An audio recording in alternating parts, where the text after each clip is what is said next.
it doesn't have like a huge climax, but it was a really important moment in my life. So it was last summer, and it felt like it was one of the biggest days of my life. It was in the middle of July, and it was the first day that began the 31 days of my life where I just had to give up 31 days. It was the first day of field training.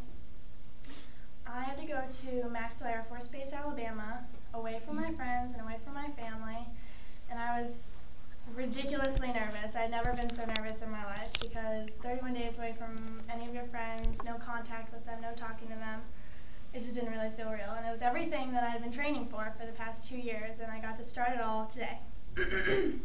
So I was on the plane, it just landed, and I looked at my watch and I was already late for the bus.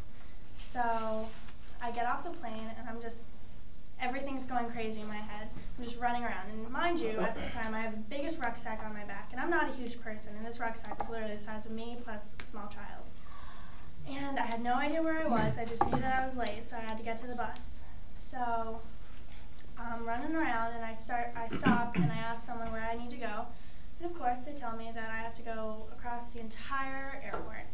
And it was one of the biggest airports, I swear, in the world. And I wasn't thinking at all. So I know that they have like these trains that take you to other places in the airport, and I didn't go on that, of course. I literally just ran across the entire airport, and I think it took me maybe a half hour, so I was a lot later than I planned to be.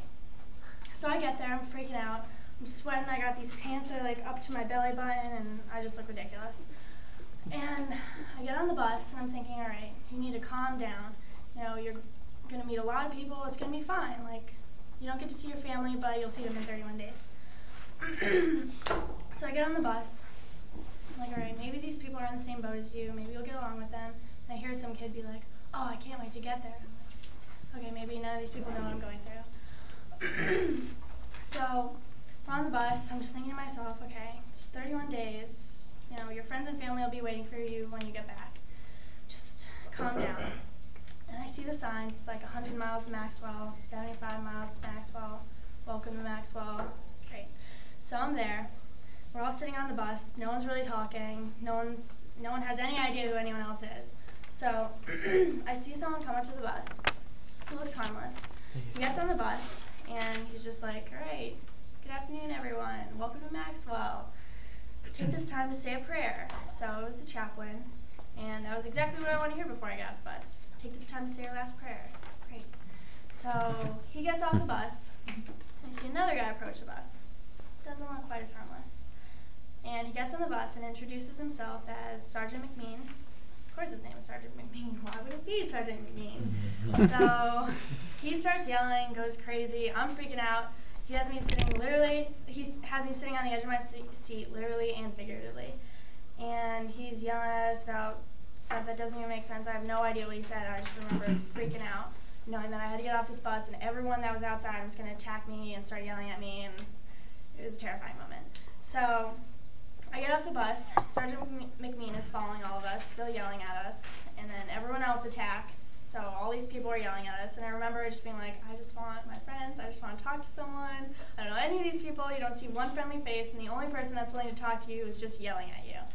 So we all go in, we all report in, and I remember right before I reported in, I had to like knock on the door and report into my captain, and I feel like I almost missed the door because my hands are shaking so vigorously. It was ridiculous. So I report in, and that's when I knew that field training was starting, because they made me give up my phone, my iPod, my makeup, and that's when I knew that I was really alone. Like, I had no communication to any of my friends, my family, anything like that.